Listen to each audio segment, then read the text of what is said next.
Welcome, viewers. I think, how are you? I think you are all well. Maintain the lockdown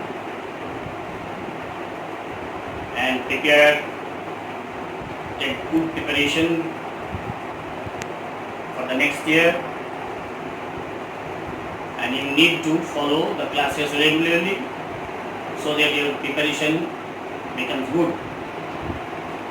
Today I will teach you the last portion of John Keats's poem,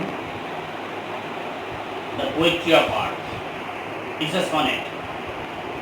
So in your syllabus there are two sonnets, Shakespeare sonnet and John Keats's sonnet.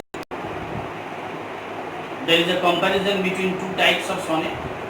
You may compare it, that in the Shakespearean comparison with regard to structure, not the theme.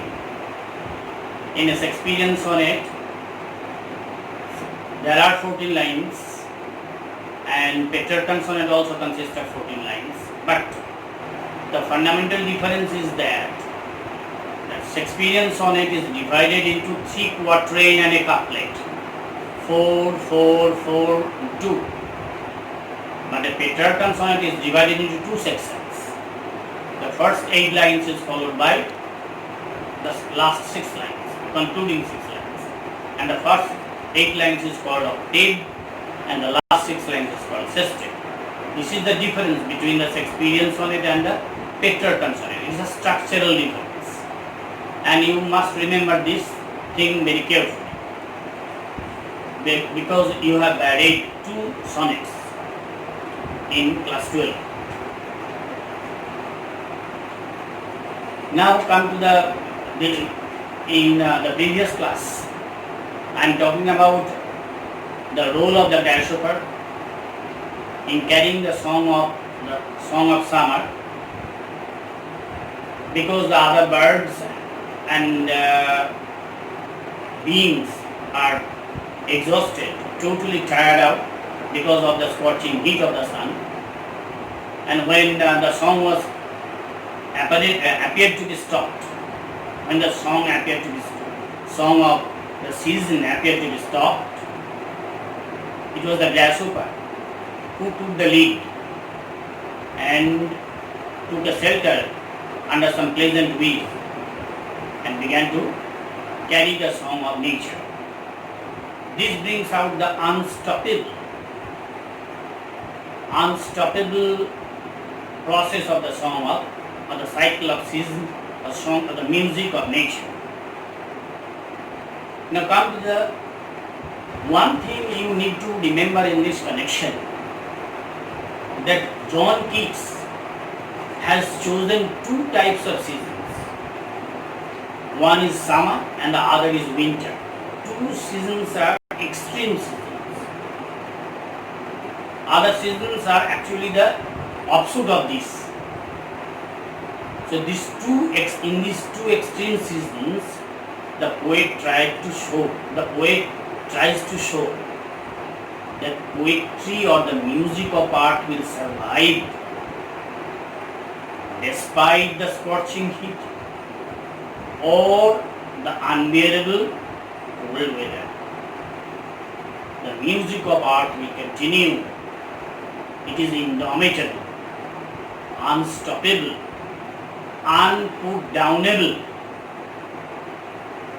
Now, coming to the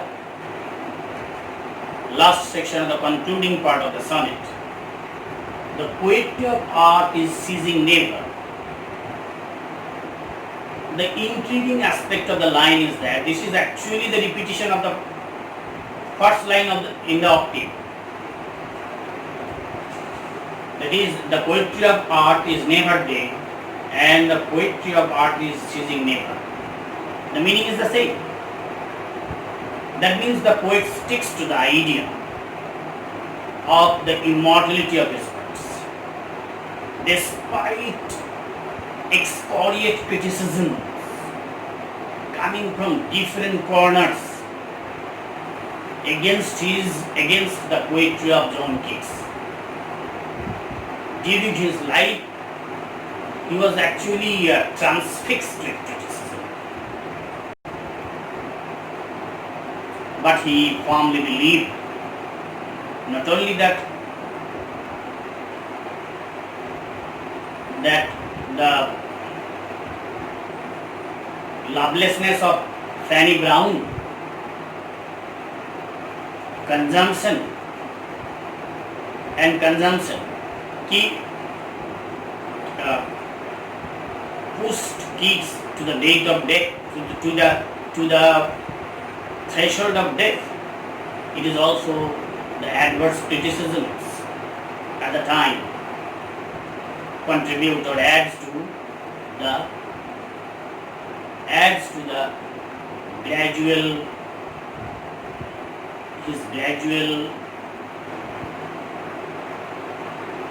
vanishing into the world of the death.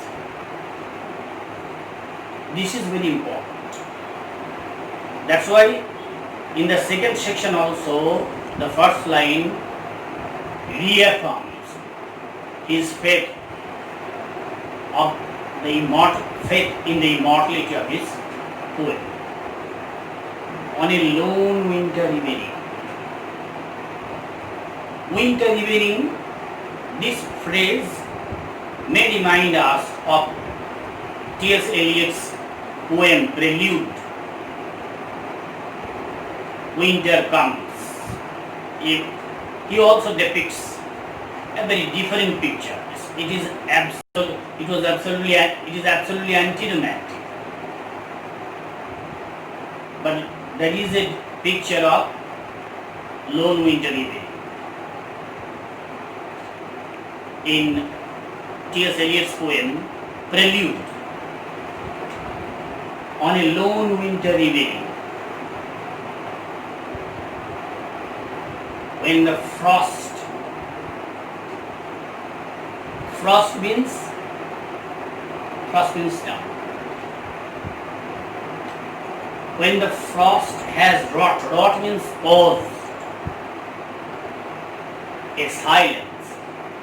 Here frost has been personified because it has the power to silence the song of the winter. Each and every season has its own song. In Ode to Autumn, John Keats asked the season autumn, do you have no song like that of the spring? Just like that. That is, autumn has also her own song, just like the spring. So each and every season has its own song. But frost, which is symbolic of cold, which is symbolic of death, tried to silence the song of the season. From the stove means hearth, fireplace. But, so there is a contrast between frost and stone. And contrast between silence and freeze. See these contrasts or these oppositions. These oppositions again are used to bring out the continuity of the song of nature, continuity of the music of the earth. The stove, he has wrought a silence. On the stove is symbolic of warmth. There are shrills. The voice which is silenced now, there is a shrill, loud voice comes from cricket song. It's an insect. The song of the insect again brings out the continuity of the song of nature. In warmth increasing ever, and cricket song increases the warmth, which is rather dampened by the untoward frost in a lone evening. and seems to warn in drowsiness applause. This word drowsiness is differently used in John Keats's poem Ode to a Nightingale.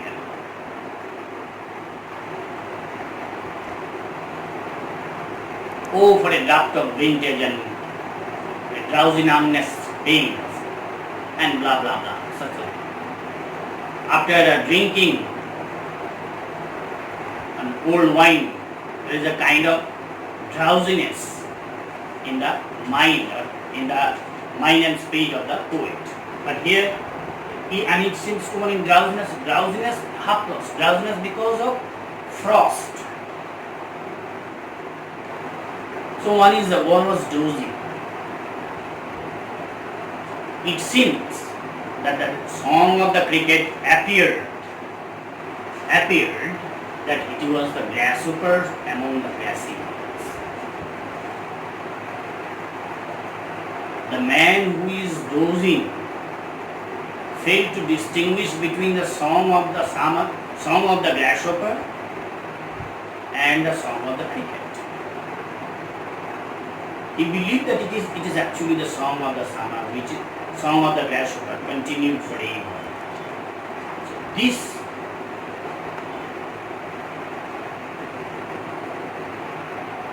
clearly indicates again that the cycle of seasons continues and the celebration of songs of the earth appears unstoppable or unputdownable despite extreme weather or extreme criticism coming from different directions or coming from nature.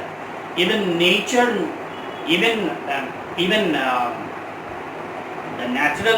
the extremity of nature is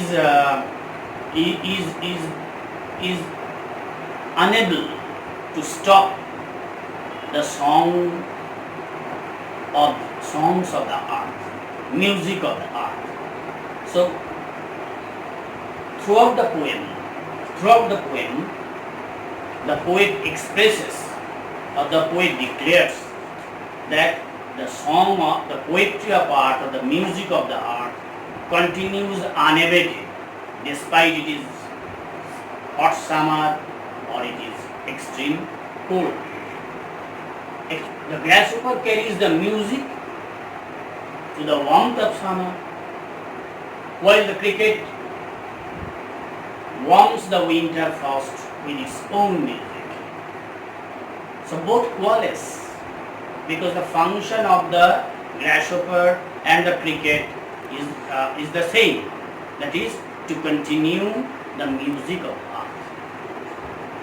That's why at the end the line of demarcation evinces or vanishes. The line of demarcation between the song of the grasshopper and that of the cricket vanishes because it is actually the song or the music which is important, not the song coming from which direction or which verb. So this is all about the poem, the poetry of art. It's a fine romantic sonnet. There are certain important words. That is that we wrought means posed or made, stove, fireplace, drowsiness, sleepiness, half lost, partially absorbed in, partially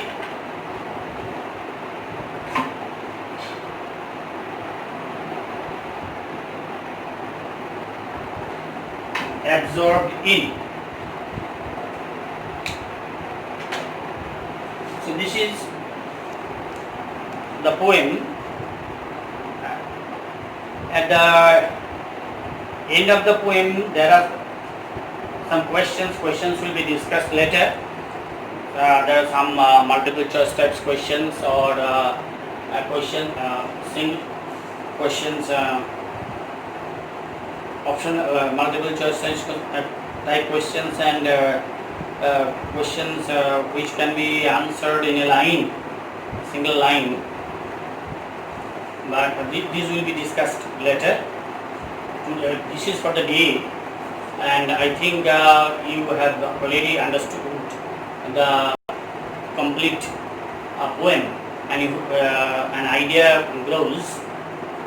If you have any question, please send me to the comment box, or if you have any difficulty, contact me on my phone number. Don't miss the class. Try to follow the classes regularly.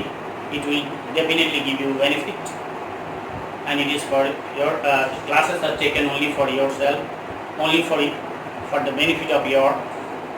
So don't miss the classes. Please maintain the lockdown. Thank you for being with me.